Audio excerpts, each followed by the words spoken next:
Alá seja louvado por trazê-los novamente à continuação de nossas histórias, e em especial hoje, quando faremos a leitura da 100ª história.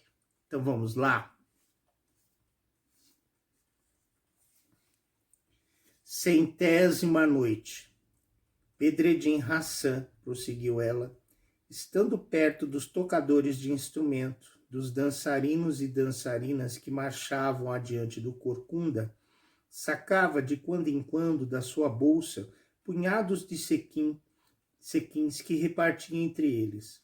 Como fizesse as suas liberalidades com graça sem igual e com modos muito meigos, todos os que as recebiam fitavam os olhos nele, e logo que o encaravam, achavam-no tão bem afigurado e tão belo que não podiam tirar dele os olhos.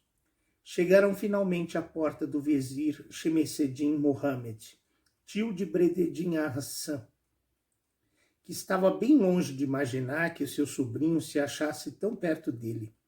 Alguns oficiais de justiça, para impedir a confusão, fizeram parar todos os escravos que traziam tochas e não os quiseram deixar entrar.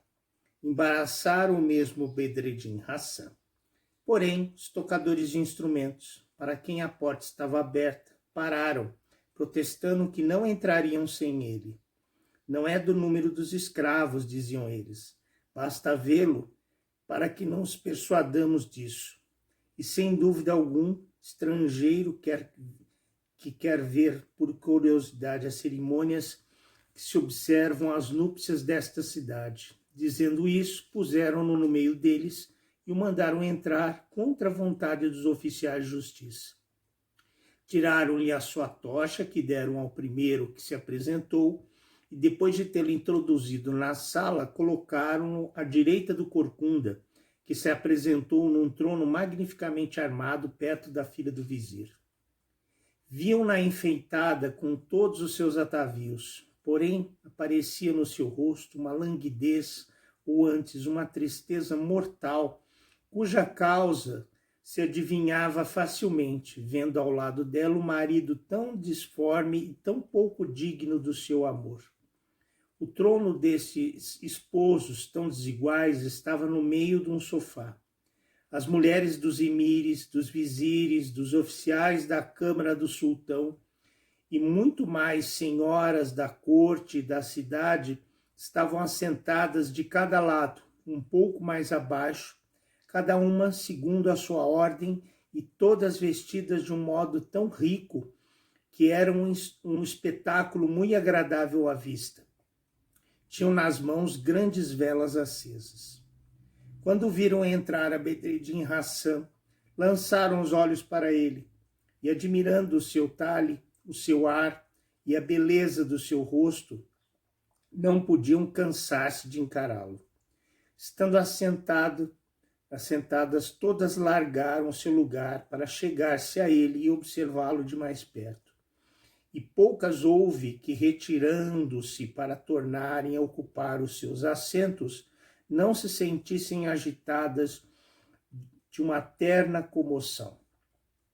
A diferença que havia entre Bedreddin Hassan e o modo giboso cuja figura fazia horror excitou murmúrios na assembleia. A este belo mancebo clamaram as senhoras: é que devemos dar a nossa noiva e não a este disforme corcunda. Não ficaram por aqui, atreveram-se a soltar imprecações contra o sultão, que, abusando do seu poder absoluto, reunia a fealdade com a beleza. Começaram também carregaram também de injúrias o corcunda, e o descompuseram com grande contentamento dos espectadores, cujas apupadas interromperam algum tempo a sinfonia que se fazia ouvir na sala. Por fim, os tocadores de instrumento tornaram a principiar os seus concertos e as mulheres que tinham vestido a noiva se chegaram a ela. Pronunciando estas últimas palavras, notou Sherazade que já era dia. Guardou silêncio e na noite seguinte continuou assim o seu discurso. Que será que acontecerá nesse casamento? que será que acontecerá a Bedreddin Hassan? Veremos na continuação dessa história amanhã. Agradeço muito a todos vocês e aproveito a convidá-los para que mais tarde possam ouvir a minha humilde história. Agradeço muito a todos vocês. Alabei.